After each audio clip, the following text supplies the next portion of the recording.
Glória a Deus, maravilha, graças a Deus. Abra sua Bíblia aí comigo, por favor, irmãos. Livro de Romanos, capítulo de número 13. Romanos, capítulo de número 13. Nós temos um grande desafio conosco, na nossa mão, enquanto povo de Deus. E precisamos compreender o que Deus, em sua palavra, tem para nós. Romanos, capítulo de número 13.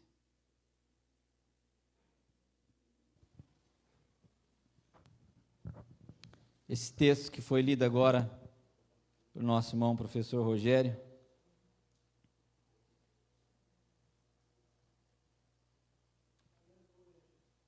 Ele antecede aquilo que nós abordamos aqui.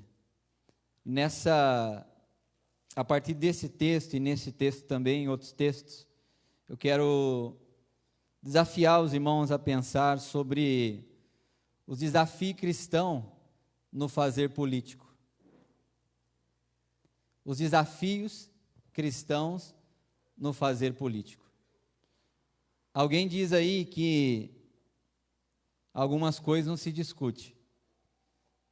Diz que futebol não se discute, embora se discutir também não vai mudar a minha vida. Diz que religião não se discute,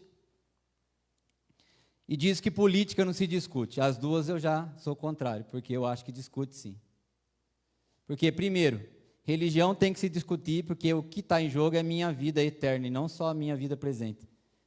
Então eu preciso saber o que está rolando, porque o que está em jogo é minha vida. Então eu preciso discutir aquilo que está em jogo, a minha vida. Eu preciso saber, eu preciso questionar. Política é uma questão também que também está em jogo a minha vida. Então eu também preciso discutir, e eu preciso conversar, porque está em jogo a minha vida, está em jogo a vida da minha família, está em jogo a minha liberdade, está em jogo a sua liberdade. Então a gente precisa discutir aquilo que está em jogo, a nossa vida. E como cristão que nós somos, como disse aqui já o professor, bendito, nós somos desafiados a levar a nossa mente a ser transformada. Porque é o que Paulo diz para nós, depois de tudo que ele disse aqui em Romanos, para chegar nesse capítulo 12, capítulo número 13, Paulo vem chamar a atenção de um desafio que nós temos. E eu acredito que nós, enquanto cristãos, temos vários desafios no exercício político. Nós vivemos um tempo de grandes e enormes desafios para nós cristãos. O nosso crescimento é um desafio. Nós passamos a meta de 20% de um país evangélico protestante. Já estamos além disso faz tempo. As estatísticas demonstram para nós que, por a gente se tornar grande, existe toda uma luta por prestígio social e também poder político. A religião evangélica se tornou uma religião de massas. Nós não somos mais aquele grupinho insignificante. A gente é uma religião de massa, que tem uma certa implicância em nossa sociedade. Hoje, ao contrário de quando eu era criança e adolescente, é bonito ser evangélico. Na minha época não era bonito, não. Eu era xingado, eu era esculachado. Hoje é bonito, você é o quê? Eu sou evangélico, maravilha, o jogador tal também é. O cantor famoso tal também é evangélico. Nós nos tornamos uma religião de massa. E esse crescimento, que se deu assim de maneira estourada, ele nos levou, e aí está um desafio para nós, a chegar despreparados a novos níveis de visibilidade social. A gente não esperava que ia chegar nesse ponto, mas chegamos. E esse despreparo por parte de muitos de nós, que estão no meio de nós, fez em alguns momentos, nós já estamos amadurecendo isso, que a nossa imagem política fosse desgastada. Que a gente se enclausurasse, que a gente, não, falar isso não tem nada a ver comigo. A gente não fala sobre isso. Na verdade, a Bíblia está constantemente falando sobre isso. A gente que não quer falar, mas a Bíblia está falando. Olha aí o texto que eu pedi para você abrir de Romanos capítulo número 13, que ele diz, versículo 1. Ele diz, toda alma esteja sujeita às autoridades superiores, porque não há autoridade que não venha de Deus, e as autoridades que há foram ordenadas por Deus. Por isso, quem resiste à autoridade, resiste à ordenação de Deus. E os que resistem trarão sobre si mesmos a condenação. Porque os magistrados não são terror para as boas obras, mas para as más. Queres tu, pois, não temer as autoridades? Faze o bem, e terás louvor dela, porque ela é ministro de Deus para teu quê? Teu bem.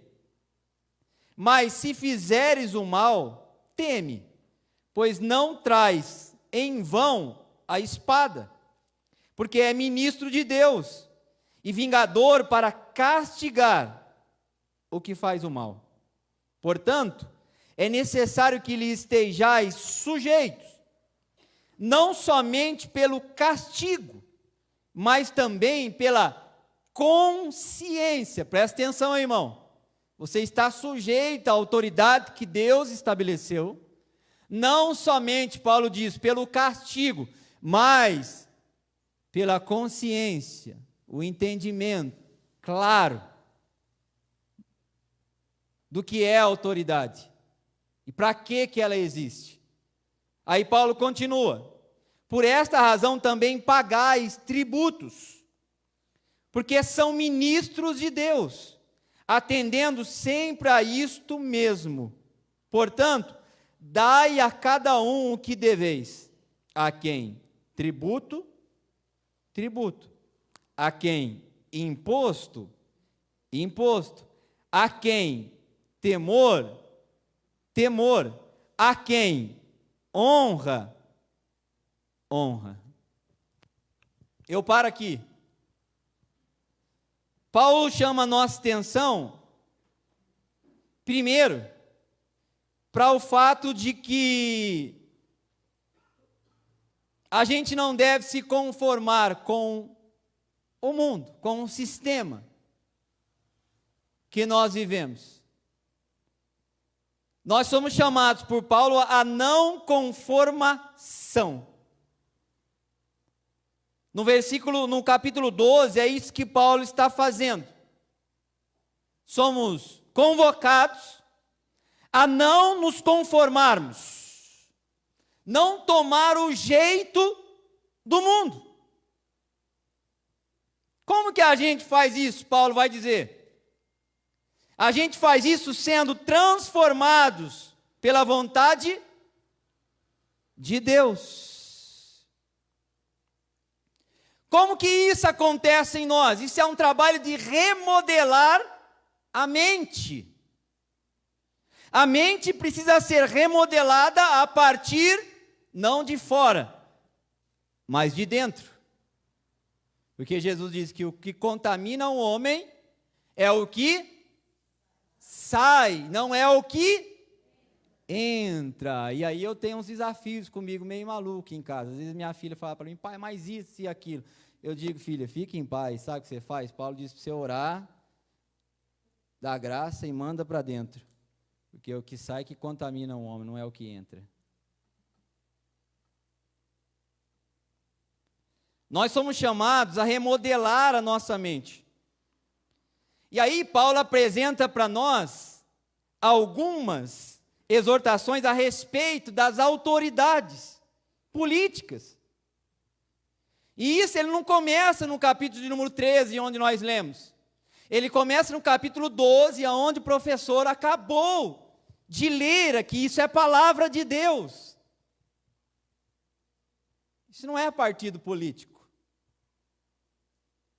Isso é palavra de Deus. Ele começa no capítulo 12, chamando a atenção aqui para essa exortação, e ele vai até o capítulo 13. Primeiro ele nos chama a não nos conformarmos com o século. E quando ele diz para não se conformarmos, ele não diz apenas a uma área da vida, mas ele diz a todas as esferas da nossa vida, inclusive a esfera política.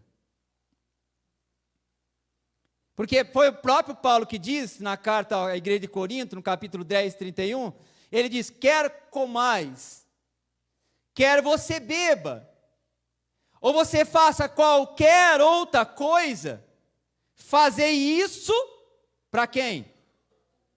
Para a glória de Deus. Então tem um questionamento para nós, enquanto servo de Deus, porque quando eu digito lá na urna eletrônica, eu preciso como cristão, se eu sou cristão, porque você frequentar a igreja não significa que você é cristão. Se eu sou cristão, eu sou confrontado pela palavra de Deus. O que eu estou fazendo lá, fechado, está glorificando a Deus? Eu confrontei aquilo que está no texto da palavra de Deus para mim ir lá e fazer o que eu estou fazendo? Ou o que eu estou fazendo beneficia eu, os meus pecados, as minhas vontades, as minhas tendências ideológicas? Que nós não vivemos de ideologia, nós vivemos da palavra de Deus. Ideologia vai passar, mas a palavra nunca passará, a Bíblia diz. Ela não.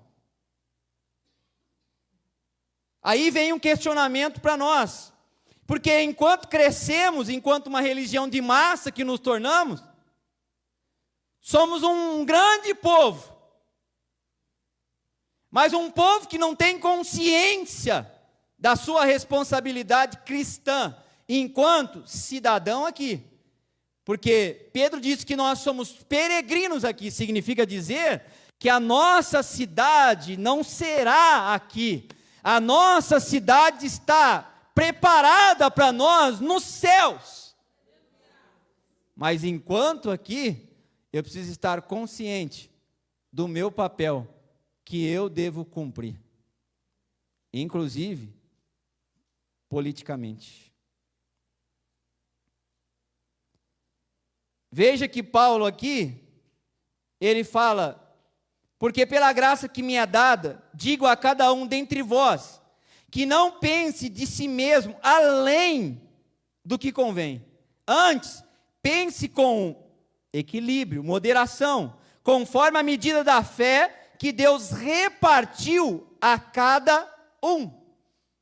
Olha o que Paulo está dizendo, ele continua: porque assim como em um corpo temos muitos membros, e nem todos os membros têm a mesma operação, assim nós, que somos muitos, somos um só corpo em Cristo, mas individualmente somos membros uns dos outros. Aí ele continua: de modo que, tendo diferentes dons, capacidades dadas pelo Espírito a cada um de nós, segundo a graça que nos é dada, se é profecia, seja ela segundo a medida da fé, se é ministério, seja em ministrar, se é ensinar, haja dedicação ao ensino, ou o que exorta, use esse dom em exortar, o que reparte, faça-o com liberalidade, o que preside ou que lidera, com cuidado, o que exercita misericórdia, com alegria. Agora deixa eu dizer uma coisa para você que talvez você não entendeu aonde eu quero chegar. Paulo aqui nesse versículo aqui do 3 a 8 de Romanos 12, Paulo vem apresentar para nós, vem descrever para a gente o ideal cristão de vida comunitária. Como que a gente vive comunitariamente? Paulo está dizendo aqui. Como que a gente faz isso? Primeiro, cada um sabe o seu lugarzinho. Ninguém pensa de si próprio além do que você é isso que o Paulo está dizendo. Pense sobre você com equilíbrio, porque tem gente que se acha demais. Então, quem se acha demais não consegue conviver com ninguém, não é? Paulo está dizendo, pense sobre você mesmo, não é do outro, porque dos outros a gente pensa muita coisa, né? Mas pensar sobre a gente não para pensar. Diz que para os amigos, se tiver defeito, a gente tira. Para os inimigos, se faltar, a gente põe. É assim mesmo, não é? Funciona desse jeito. Então nós temos um desafio, porque ele diz para nós o ideal da vida comunitária. Só que Paulo também, ao dizer o ideal da vida comunitária, ele apresenta para nós dentro desse texto que essa vida comunitária, ela é baseada na contribuição responsável de todos. Então, você que diz que o pastor é responsável pela igreja, você não leu esse texto. Você não chegou nele, eu te desculpo, porque você está lendo a Bíblia agora, você não chegou em Romanos ainda, é a primeira vez que você lê a Bíblia. Porque a hora que você chegar nesse texto, você vai entender que a responsabilidade não é do pastor, o pastor é um ofício, dentre outros que tem aqui dentro. Porque a vida comunitária que Paulo chama de ideal cristão, ela é baseada na responsabilidade de todos. E essa responsabilidade de todos é para o bem comum. Isso que é viver em comunidade. Nós trabalhamos, irmão Jesus, para o bem comum. Eu não trabalho para mim só. Você não trabalha só para você, nós trabalhamos para o bem comum. É isso que Paulo está dizendo.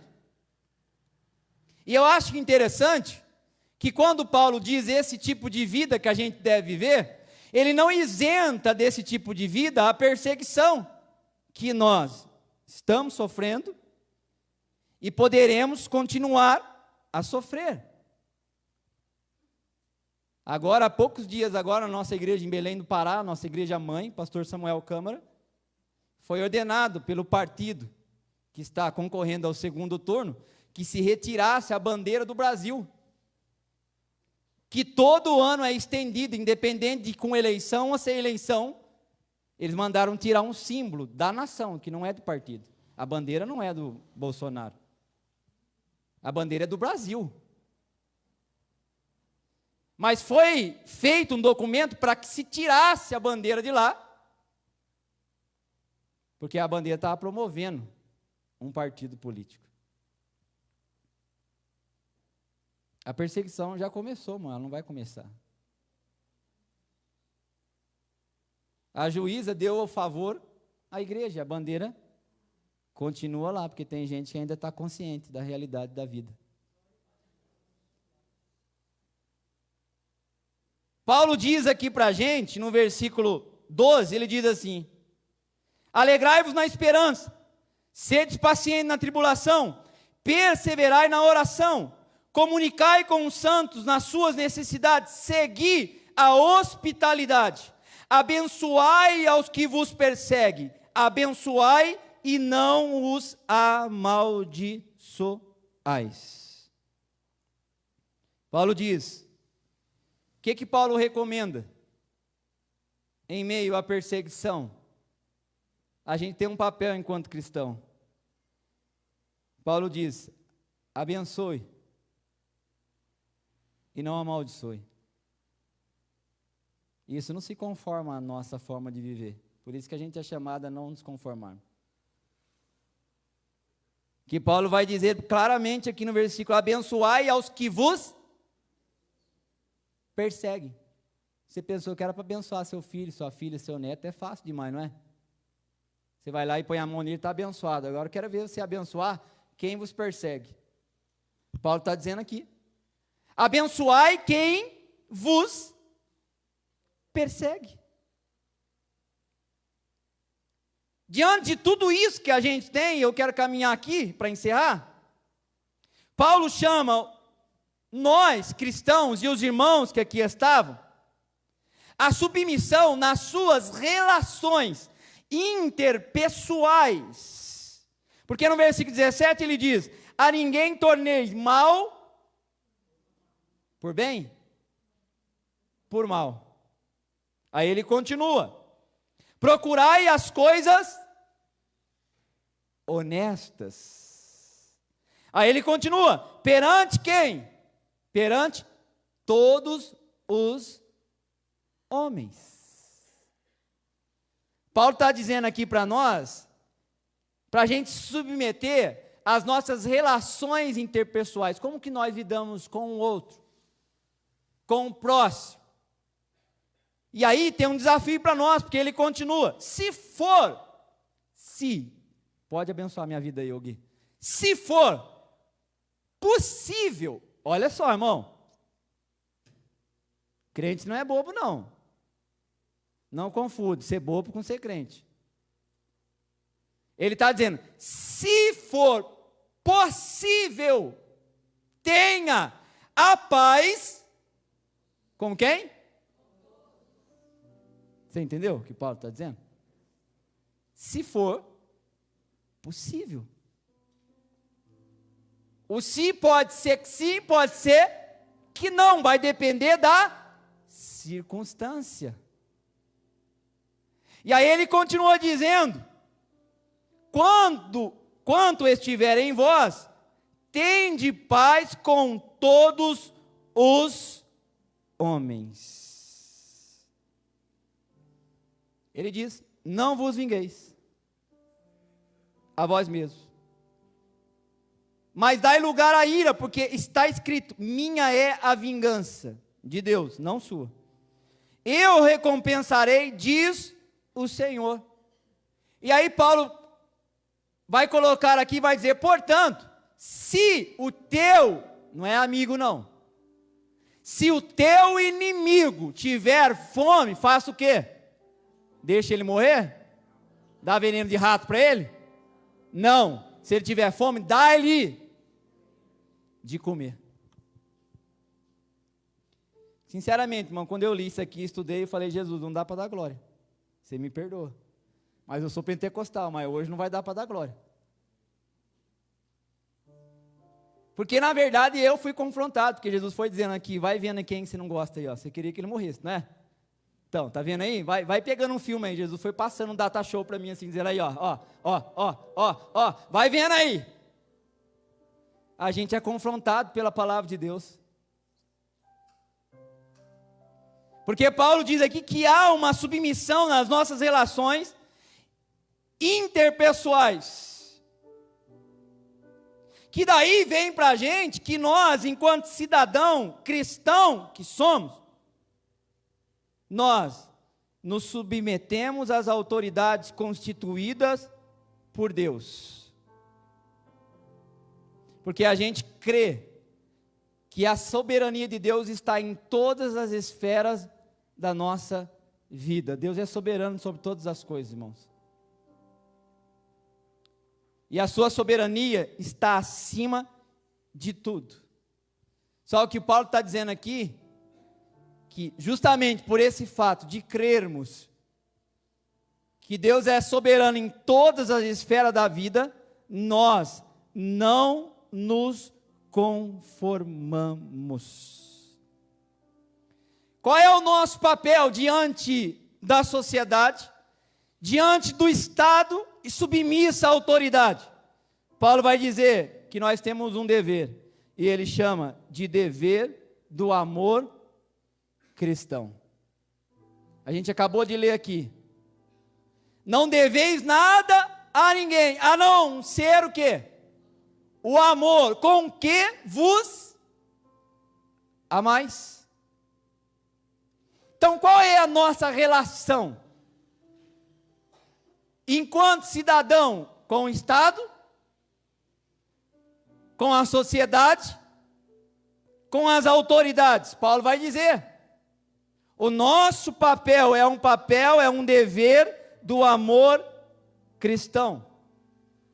E inclusive esse amor cristão e esse dever que temos, ele acontece no exercício de cidadão que temos e direitos que fomos conquistados, no exercício do voto. Porque é no voto que você vai constituir as autoridades que Deus levantou. Você entendeu? É no voto. Depois que você votou, não adianta orar para Jesus tirar. A responsabilidade está na sua mão. Deus poderia fazer isso como soberano que Ele é? Poderia. Mas Deus nos deu o privilégio de participar desse projeto. E aí está o nosso desafio, irmãos. Porque no exercício do voto, na convocação que nós temos para constituir as nossas autoridades, a responsabilidade recai sobre nós. Por isso que eu, enquanto cidadão, eu devo exercer com consciência o direito que a mim foi conquistado do voto. Você tem essa responsabilidade, ninguém vai fazer isso por você no dia 30. Você vai ter que fazer isso, só que você precisa estar consciente, enquanto cristão, lá. Você não tem que achar as coisas. Porque tem coisas que diz relação à nossa vida, à nossa liberdade, você não tem que achar. Se você questiona o que a gente discute, senta e vai estudar. Você tem até o dia 30 para você estudar. Não vá pela cabeça daquele endemoniado lá na sala de aula lá, que está tentando enfiar uma ideologia na sua cabeça, porque ele não te diz o que é. Ele interpreta para você aquilo que ele quer interpretar. E você não vai poder depois chegar em Deus e dizer, Deus, mas ele me enganou. Não. Porque a Bíblia diz em Tiago 1, que se alguém tem falta de sabedoria, peça a quem? A Deus. E sabedoria ali não é algo espiritual, assim, muito louco, que só os escolhidos vai adquirir, não. Sabedoria ali que Tiago está dizendo, é sabedoria para a vida. É para viver, irmão Jesus, a sabedoria que está ali no texto de Tiago.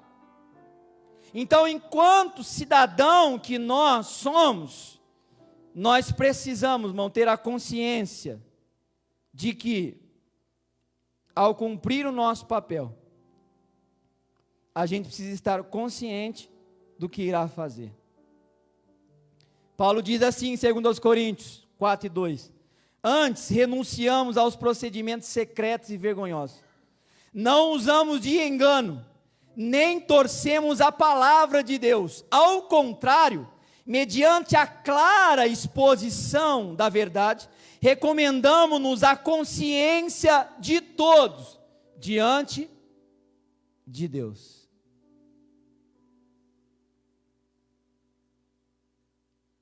A consciência não pode ser enganada. A consciência é algo descritivo. Ela descreve para você automaticamente se você está certo ou está errado. Você que quer enganar ela. Porque quando você comete um delito, ela não julga, ela não discute com você dizendo assim, eu vou ver se é certo ou errado. Ela já diz para você. É algo implantado por Deus em nós. Quer um exemplo? Quando você fala mal de alguém, você sabe que está errado.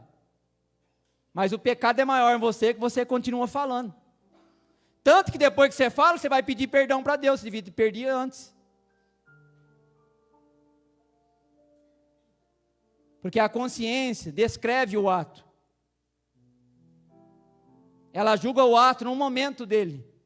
E aí Paulo apela, não a interesse, a preconceitos.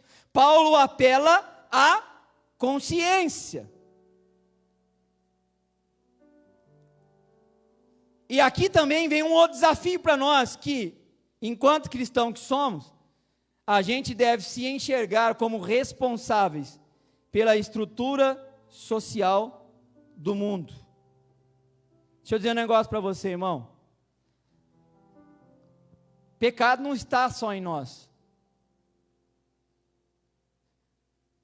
A estrutura também é pecaminosa. A estrutura também é pecaminosa. Ela precisa ser tratada. O problema não é só nós, mas é a estrutura, o sistema. O sistema também se tornou pecaminoso. E aqui tem um desafio para nós, enquanto cristãos que somos, sendo as estruturas da sociedade, se elas se tornaram corruptas, e não só as pessoas, a nossa responsabilidade, enquanto cristãos, cidadãos que somos, é procurar reformá-las. Esse é o meu papel e é o seu. Como que a gente faz isso? Criando um apoio político de mudanças. Primeiro, discutindo ideias. Sentando, conversando. A maioria de vocês criticou o prefeito aqui. Talvez um dia, mas alguém foi lá, sentou lá e conversou? Você discutiu ideia ou você ouviu o que os outros disseram? Ah, mas ele tirou isso e põe aquilo outro. Mas ele tirou aquilo, era tão bonito aquilo lá, ele tirou, então eu não voto mais para ele. Isso não é papel de cristão. Papel de cristão é sentar e discutir ideias. Isso aqui é bem para quem? Para você sozinho? Para mim sozinho ou é bem para o povo? É bem comum ou é bem para mim? Ou eu acho. E aí eu quero influenciar as pessoas pelo que eu acho, e não pelo bem comum. Isso é trabalhado no campo das ideias. Diálogo, conversa,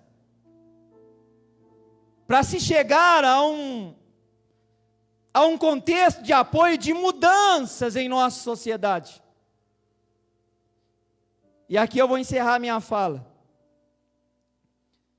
Nós devemos ter um papel ético na nossa sociedade. A gente não pode jogar coisas que estão no nível material para o nível espiritual. Porque a gente tem essa mania quanto crente. A gente pega as coisas que são materiais e levamos para um nível espiritual. Essas coisas que são materiais devem ser tratadas aqui. Questões éticas devem ser tratadas aqui. Não adianta só orar. Se você continuar traindo sua esposa, você está no pecado. Não adianta. É uma questão ética. Não adianta levar para o nível espiritual. Você tem que mudar. O seu caráter precisa mudar. Não podemos pegar essas questões e levar para o nível místico ou espiritual. A gente quer, irmão, expulsar o demônio da corrupção com respostas ritualísticas. Vamos fazer 10 dias de tal coisa. A gente faz 10 dias, ora 10 dias, mas daí você vai lá e vota no tribulado, corrupto, ladrão, julgado, com ficha suja. E depois você vem aqui orar 10 dias para Deus destruir a corrupção do país. Deus olha assim para você e fala: esse cara está doido, esse cara é maluco, porque ele foi lá, foi ele que colocou o cara lá, não foi eu, e agora ele vem orar para Deus acabar com a corrupção no país. A corrupção no país, primeiramente, vai acabar com o voto que você vai dar lá, é lá que nós vamos mudar. A gente não pode levar para o nível místico aquilo que é ético. Se você bate na sua esposa, o seu problema é com a polícia, não é com o pastor, porque eu sou pastor, não sou polícia. É problema ético, eu vou te denunciar. Se você continuar, eu te denuncio. Porque eu não vou tratar o seu problema, mas vou lá te denunciar. Porque esse não é um problema espiritual, eu não vou colocar a mão na sua cabeça, você tem que criar vergonha na cara. Esse é um problema ético. Não leve o problema ético para o lado espiritual.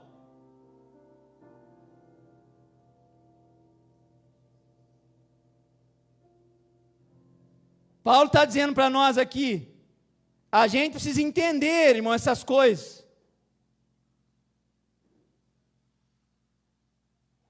A gente quer converter o poder não é uma pessoa. A gente converte as pessoas, poder não. As pessoas que vão chegar lá que precisam ser transformadas. Se coloque de pé, nós já vamos orar. A gente precisa entender, irmãos, que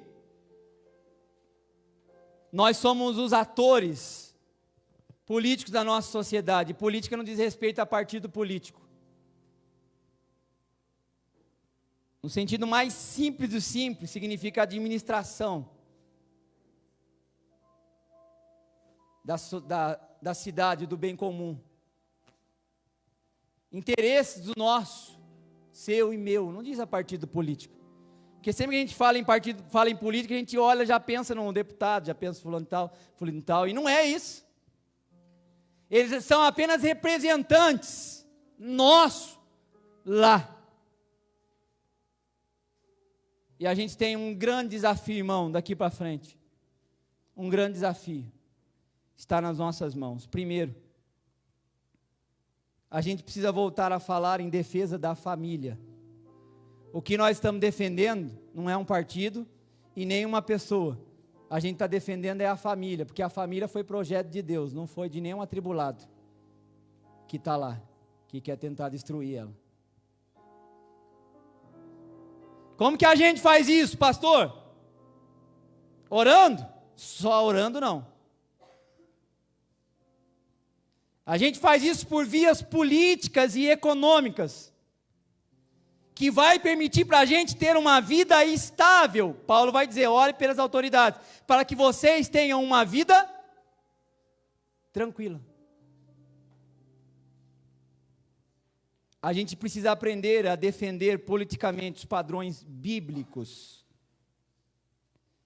não segundo a autoridade religiosa, porque não adianta você chegar lá no congresso e dizer, Deus me mandou dizer, o cara não está nem preocupado que Deus mandou. Porque primeiro, às vezes, nem crê em Deus, ele crê. Então, você está perdendo tempo lá. A gente precisa aprender a defender politicamente os padrões bíblicos, não segundo a nossa autoridade religiosa, que não é aceita por todo mundo. É aceita por mim, por você, pelo outro. Mas tem muita gente que não aceita. Mas a gente deve trabalhar politicamente isso pelas suas consequências sociais e econômicas. Quais são as consequências, irmãos, sociais do partido que vai entrar agora? Sociais e econômicas.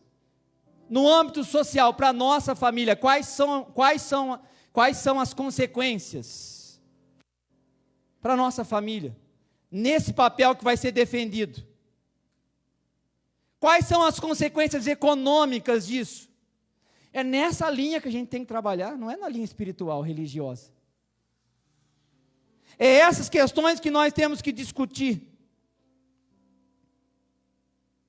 A gente deve trabalhar na transformação da cultura política do nosso país. E você, irmão, você é responsável disso.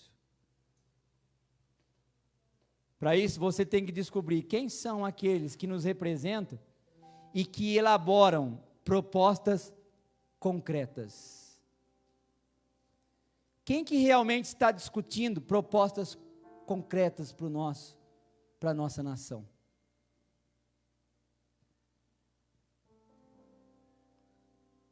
Última coisa, a gente deve escolher nomes que sejam éticos e viáveis. O político que está lá, ele é a sua cara, porque foi você que votou para ele. Ah, mas ele roubou, então, não foi você que votou para ele? Ele é a sua cara.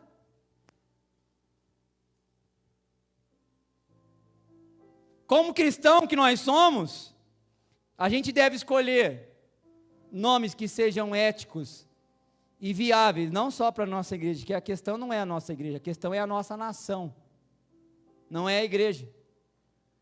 como parte da nação também a igreja, mas primeiramente a nossa nação. Aí eu encerro o que Martin Luther King disse, um pastor batista dos Estados Unidos. Ele disse assim: vamos marchar sobre as urnas. Ele não disse na rua, porque nesse momento marcha para Jesus não vai mudar nada. Martin Luther King diz: vamos marchar sobre as urnas, até que enviemos às câmaras municipais, às assembleias legislativas e ao Congresso pessoas que não tenham medo de fazer justiça, de amar a misericórdia e andar humildemente com seu Deus. Sabe quem disse isso? Quem morreu acreditando no que dizia. Porque se os Estados Unidos é o que é hoje, democraticamente, em partes por causa desse cara que morreu, que era um pastor, que não acreditava que somente a oração ia mudar as coisas, mas acreditava que o seu papel como cidadão levaria a Câmara Municipal a mudar, a Assembleia Legislativa a mudar, o Executivo mudar. Essa é a nossa responsabilidade, irmãos. Nós vamos orar neste momento, dizendo a Deus: Deus, tenha misericórdia de nós. Eu quero que você tenha consciência do ponto de vista bíblico. Você tenha essa consciência diante de Deus, do que você irá fazer. Porque é você lá e Deus que você vai dizer: Deus, eu preservo os valores cristãos. Eu acredito na família, o Senhor acredita, também acredito. Eu acredito nesses valores que o Senhor acredita. É você que vai dizer para Deus, não sou eu. Feche seus olhos aí e ore comigo. Senhor Deus e Pai, nós estamos diante da Tua presença neste momento, Senhor. Deus, eu sei que há desafios na nossa vida, Senhor, enquanto cristãos que somos. Não somos cristãos somente aqui dentro da igreja, mas muito mais além do que aqui dentro, Senhor, né? É na vida, é amanhã, segunda-feira, no nosso trabalho, nas nossas relações pessoais e interpessoais, Senhor Jesus. E o que a gente pede aqui, Pai amado, é a Tua direção, é discernimento, é sabedoria da Tua parte, através da Tua palavra, que é confiável. Não são as minhas palavras enquanto cidadão somente, Pai, enquanto pastor, mas é o confronto com a Tua palavra, o que ela diz, Senhor Jesus. Nós colocamos a nossa vida diante do Senhor, pedimos ao Senhor que nos ajude, que o Senhor nos dê graça para que a nossa parte, Senhor, ela seja feita, independente do que haja, do que aconteça, Senhor, nós possamos estar firmes e conscientes de que fizemos e cumprimos o nosso papel, Senhor. Nos ajude, tenha misericórdia de nós, Pai, que sejamos uma igreja mais madura, consciente, Pai, do nosso papel, Senhor. É assim que nós oramos, Deus, confiantes e acreditando que o Senhor o fará em nossa vida, Pai, em nome de Jesus, amém. Que a graça do Senhor Jesus Cristo seja com todos vós, o Deus de esperança e amor vos encha de gozo e paz em todo o vosso crer, para que sejais ricos de comunhão e esperança, no poder do Espírito Santo. Que creem, digam: amém. A vitória é nossa. Se Deus é por nós, operando Deus. Vai em paz em nome de Jesus, irmãos.